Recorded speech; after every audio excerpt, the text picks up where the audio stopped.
Emily.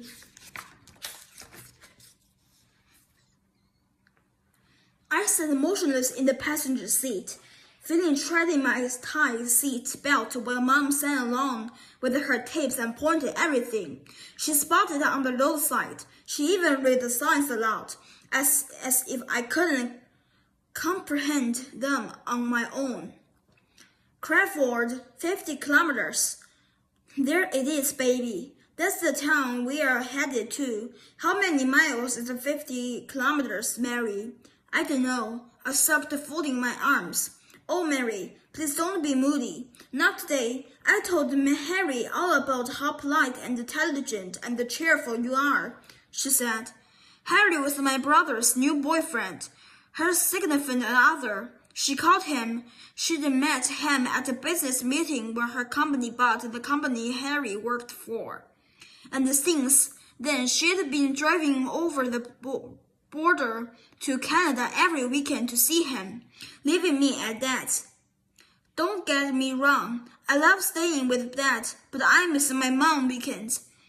We used to make popcorn and watch late-night TV. Then sleep in and eat cold breakfast cereal together. Now, when she came to pick me up on Sunday afternoon, she always looked glowing and energetic and much happier than she ever looked after a weekend spent with me.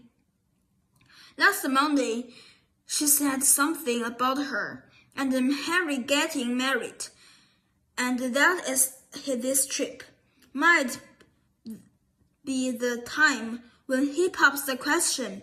The only obstacle before him was meeting me. I'll be sugar and spice and everything nice.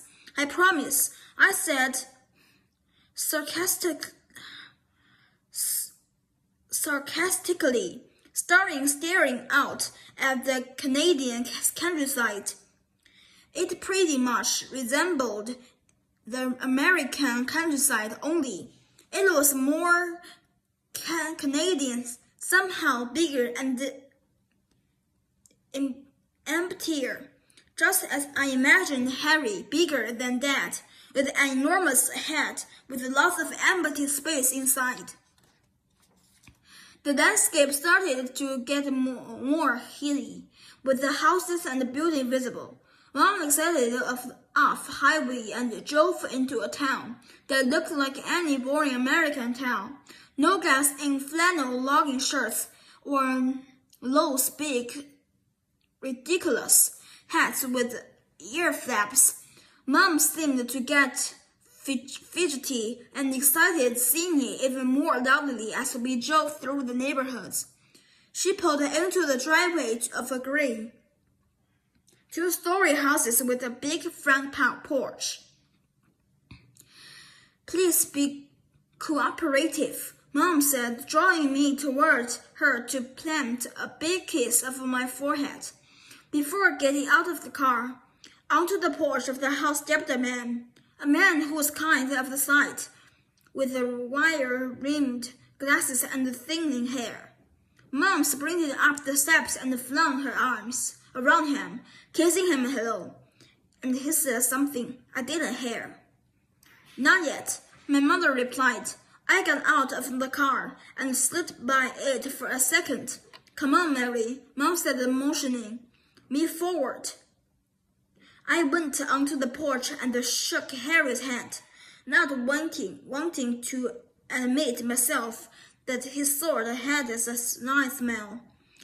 Nice to finally meet you, Mary, he said.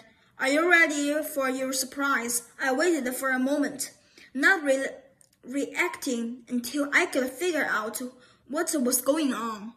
Emily, he called into the house. No one had told me about meeting anyone else.